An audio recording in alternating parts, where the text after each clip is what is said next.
हाय hello नमस्ते welcome to Filmi Darpan. Bigg Boss Marathi season 6 आणि एपिसोडमध्ये काय झालेलं आहे त्याच्यावरती आपण चर्चा करणार आहोत. परंतु त्याआधी बिग बॉस कसा गेम खेळतोय हे मला तुमच्याशी बोलायचं आहे. कालचा गेम होता, कालचा टास्क होता ticket to finale. Ticket to फिनालेमध्ये बीबी कोर्ट होतं, त्याच्यामध्ये दोन दोन जोड्या होत्या ज्या एकमेकांच्या विरुद्ध केस मांडणार होत्या. तर मला सांगा बिग बॉसने बरोबर जोड्या कशा केलेल्या आहेत. म्हणजे रेवा कौरासईला आतापर्यंत का बरं ठेवण्यात आलं याचा एक उलगडा मला काल झाला. तन्वीच्या बरोबर रेवाची जोडी करण्याचं कारणच ते होतं, रेवाला ठेवण्याचं कारणच ते होतं, कारण तन्वी ही स्ट्रॉंग प्लेअर आहे आणि तिच्याबरोबर जर रेवाला ठेवलं तर ऑफकोर्स सगळेजण तन्वीलाच वोट करणार आहेत आणि रेवा जी आहे रिजेक्टच होणार आहे. त्यामुळं रेवाला इथपर्यंत आणण्यात आलं. सगळ्यात स्ट्रॉंग कंटेस्टंटला बाहेर काढून रेवा इथे राहिली, रेवा इथे टिकून राहिली. त्याचं कारण हे काल समजलेलं आहे, कालच्या या बीबी कोर्टमध्ये समजलेलं आहे. सांगा मला की का बरं तन्वी बरोबर दुसरा कुणाला जोडीदार म्हणून निवडण्यात नाही आलं. का बरं जोडी करताना तन्वी बरोबर एकदम वीक कंटेस्टंट देण्यात आला. का नाही तन्वी आणि राकेशची जोडी बनवण्यात आली. बरोबर ना. तर ह्या सगळ्या याच्यामध्ये सगळ्यात मोठा प्लेयर जर कोण असेल ना तर तो बिग बॉस आहे. बिग बॉस गेम खेळतायत. बिग बॉसला ज्यांना पुढे घेऊन जायचं त्यांना ते कशाही परिस्थितीमध्ये घेऊन जाणार आहे आणि त्याचप्रमाणे टास्क जे सुद्धा आहे ते अरेंज केलेले आहेत. चला तर मग काय झालेलं आहे कालच्या एपिसोडमध्ये आपण पाहूयात. तर सुरुवातीलाच आपण पाहिलं राखी फोटो फाडताना दिसली राकेशचा. तिला पश्चाताप झालाय की मी याच्यावरती जीव लावला म्हणून. राखीचा गेम असू शकतो किंवा कुठेतरी तिला त्या फिलिंग्स आहेत असं जाणवतंय, असं वाटतंय. ती स्वतःला स्टुपिड म्हणतेय की तू मला म्हणजे ती गोष्ट तिला खूप जास्त लागलेली आहे. जेव्हा राकेश तिच्या अंगावर धावून आला, कुठल्याही स्त्रीला ही गोष्ट लागण्यासारखीच होती.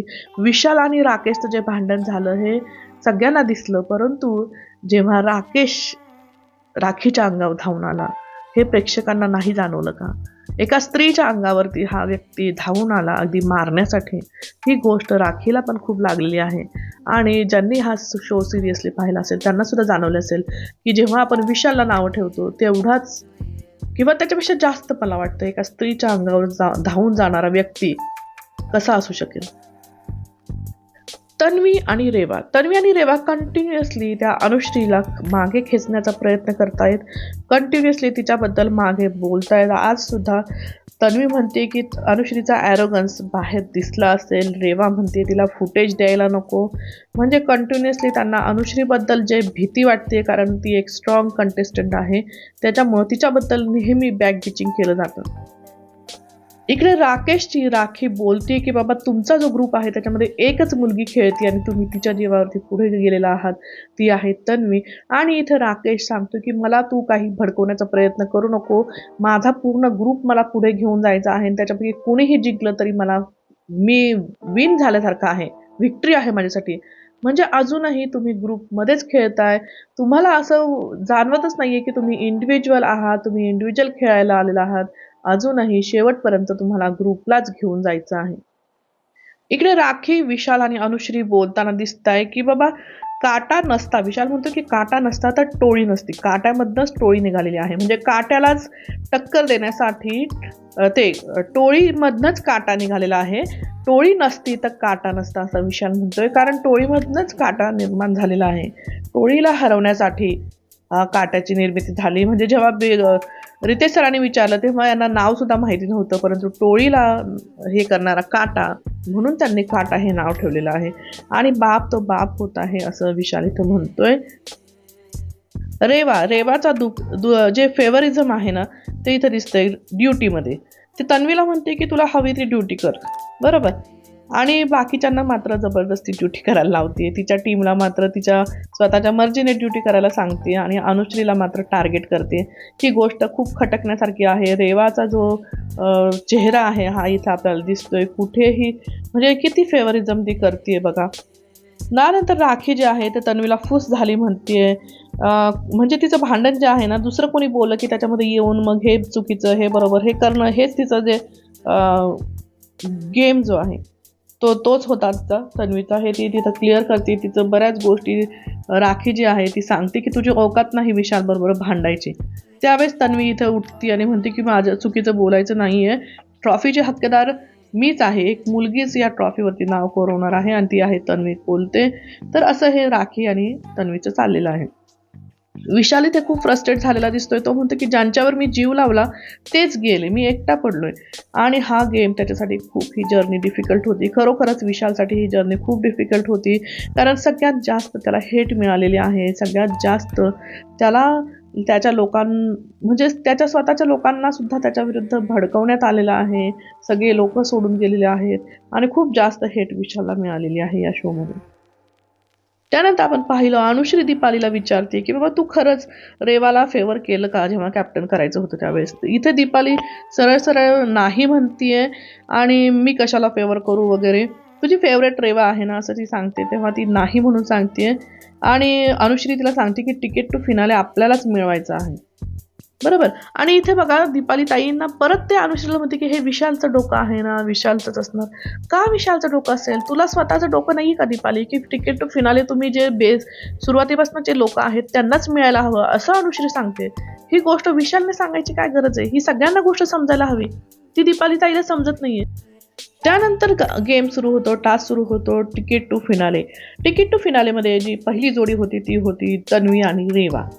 म्हणजे एकमेकांवरती आरोप लावायचे होते, ते काउंट करायचे होते आणि त्याच्यानंतर जे ज्युरी मेंबर होते, जे उरलेले सदस्य होते, ते कुणाला रिजेक्ट करायचं ते ठरवणार होते. तर पहिलं जोडी तन्वी आणि रेवा होती. ऑफकोर्स रेवाने कितीही प्रयत्न करू दे शेवटी तन्वीच याच्यामध्ये जिंकणार होती, कारण शेवटी सगळेजण तन्वीला स्ट्रॉंग समजतात आणि रेवा ही काहीही झालं तरी वाईल्ड कार्ड एंट्री आहे.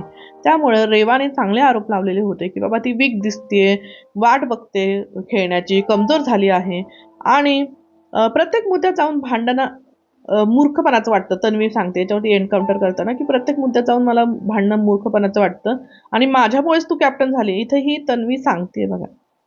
रेवा तिला म्हणते की तू सुरुवातीला खूप भांडताना दिसली, परंतु जसं तुझी पर्सनॅलिटी चेंज होती, हे सगळेजण सांगते. तन्वीची पर्सनॅलिटी चेंज होत जातीये आणि एक कॅरेक्टर घेऊन पुढे चाललेली आहे, इतरांच्या जीवावर पुढे जाते, प्रभू बरोबर स्वतःच्या फायद्यासाठी सिंपती कार्ड खेळली. आणि रेवाने खूप चांगले मुद्दे मांडलेले आहेत. तन्वीचा जो चेहरा आहे ना तो तिने क्लिअर करण्याचा प्रयत्न केलेला आहे, जो तिने मास्क लावलेला आहे, परंतु अजून स्ट्रॉंगली तिने ती बाजू तिची मांडायला हवी होती. तन्वीने पण चांगला एन्काउंटर केलेला आहे. दुसरं जे आहे तन्वी जी आहे तिच्याबद्दल जे आरोप लावते की भांडल्यामुळे दिसण्यासाठी ती भांडण करते किंवा इतरांच्या जीवावर खेळते, म्हणजे राकेश आणि राखीला जे आहे त्याच्यामुळे ती राखीमुळे आणि राकेशमुळे दिसतीये. डबल ढोलकी आहे, दोन्ही ग्रुपकडनं गोड गोड बोलून खेळतीये वगैरे, खेळाची समज नाहीये तिला, असं या रेवावरती आरोप लावले जातात. आणि जेव्हा ज्युरी निर्णय घेते तेव्हा आपण पाहिलं की सगळेजण जे आहे ते तन्वीला सिलेक्ट करतायत, अगदी सगळे, आणि रेवा याच्यामधनं बाद झालेली आहे. रेवाला ठेवण्याचं कारणच हे होतं प्रेक्षक हो, ही गोष्ट तुमच्या लक्षात आली का? रेवाला ठेवण्याचं कारण हेच होतं की तन्वीला पुढे घेऊन जायचं होतं. त्यानंतरची जोडी होती राकेश आणि दीपाली. आता राकेश आणि दीपालीमध्ये आपण पाहिलं की दीपाली ताईंना खेळाची समज नाहीये. तर आरोप पण राकेशने तसेच लावले की खेळाचं गांभीर्य नसणं, स्वतःचं मत मांडता येत नाही, इतरांच्या जीवावर पुढे जाणं. आणि दीपालीने राकेशवरती आरोप लावलेले की ते खेळाची समज नाहीये, नॉमिनेशनमध्ये निकष नसतात, स्वतःची मतं ठामपणे मांडता येत नाही, बॅकफूटवरती खेळतो. दोघांच्या साईडनी अगदी योग्य विषय त्यांनी म्हणजे आरोप मांडलेले आहेत. एकमेकांचे चेहरे फाडण्याचं काम हे लोक करत आहेत, परंतु तरीही अजूनही ग्रुपमध्येच आहोत असं म्हणतायत. आणि ज्युरीमध्ये फक्त राखीने जे आहे ते राकेशला रिजेक्ट केलं की तिला वाटतं की हा कठपुतली आहे आणि हा फायनलमध्ये नको जायला. परंतु बाकीचे लोक जे आहेत की विशाल, त्याला वाटतं की वीक, या दोन्हीमध्ये दोघंही वीक आहेत आणि वीकमध्ये एक जण निवडायचं असेल तर राकेशला निवडता येईल. रेवा सुद्धा जी आहे ती दीपाली ताईला निवडतीये, राकेशला ती रिजेक्ट करते. अनुश्री जी आहे ती दीपालीला रिजेक्ट करते आणि या सगळ्या गेममध्ये दीपाली ताई रिजेक्ट झालेली आहे. तिसरी जोडी होती अनुश्री आणि राखी. त्याच्यामध्ये आपण पाहिलं की आता या दोघींमध्ये कोणाला लोक निवडणार आहेत, कारण राखी सुद्धा स्ट्रॉंग आहे आणि अनुश्री सुद्धा स्ट्रॉंग आहे. आता इथे जसे दोन कंटेस्टंट स्ट्रॉंग तुम्ही एकमेकांसमोर उभे केले, तसे तन्वी समोर स्ट्रॉंग कंटेस्टंट का नाही उभा करण्यात आला, हा माझा प्रश्न आहे. तर याच्यामध्ये राखी आरोप लावते की अनुश्री आरोप लावते की तुझ्यामुळं रेवाचा गेम अप झालेला आहे दुसऱ्यांच्या प्रभावाखाली खाली खेळते, ठाम मत नाही, डबल ढोलकी आहे आणि आर्वीला सुद्धा काय काय गोष्टी ती बोलते, लंगडा वगैरे, आणि तिला टास्कची समज नाही. सगळ्या गोष्टी खरंच बरोबर आहे. टास्कमध्ये राखीला खरंच गोष्टी काही कळत नाहीत आणि असे हे आरोप प्रत्यारोप जे आहे ते लावण्याचे प्रकार झालेले आहेत. आता उद्याच्या याच्यामध्ये अनुश्रीवरती आरोप लावण्यात येईल. अनुश्रीवरती आरोप जे लावलेले आहेत ते दुसऱ्यांच्या प्रभावाखाली खेळते, विशालच्या अंडर खेळते, खेळाचं गांभीर्य नाही, काम करत नाही, डबल ढोलकी आहे. तर हे असे आरोप अनुश्रीच्या राखीने लावलेले आहेत. उद्याच्या एपिसोडमध्ये आपल्याला दिसेल की आता नक्की राखी आणि अनुश्रीमध्ये कुणाला निवडले जाते. जर प्रामाणिकपणे निवडलं गेलं तर नक्कीच अनुश्रीला निवडण्यात येईल. परंतु काटा टीम जे आहे ते कुठे प्रामाणिक आहे? काटा टीमला नेहमीच असं वाटतं की फक्त तेच पुढे जावेत आणि बाकीचा स्ट्रॉंग खेळाडू जरी असला तरी तोच पुढे जाऊ नये. त्याच्यामुळं हा निर्णय जो आहे तो कुणाच्या बाजूने लागणार आहे ते खरंच सांगता येत नाही. काटा टीम मे बी राखीला चॉईस करू शकतो अनुश्रीला मागे ढकलण्यासाठी. तर पाहूयात उद्याच्या एपिसोडमध्ये काय घडतंय ते. आणि तुम्हाला जर माझे व्हिडिओ जर आवडत असतील तर नक्की आपल्या चॅनलला सपोर्ट करा, नक्की सबस्क्राईब करून ठेवा. नमस्कार, धन्यवाद.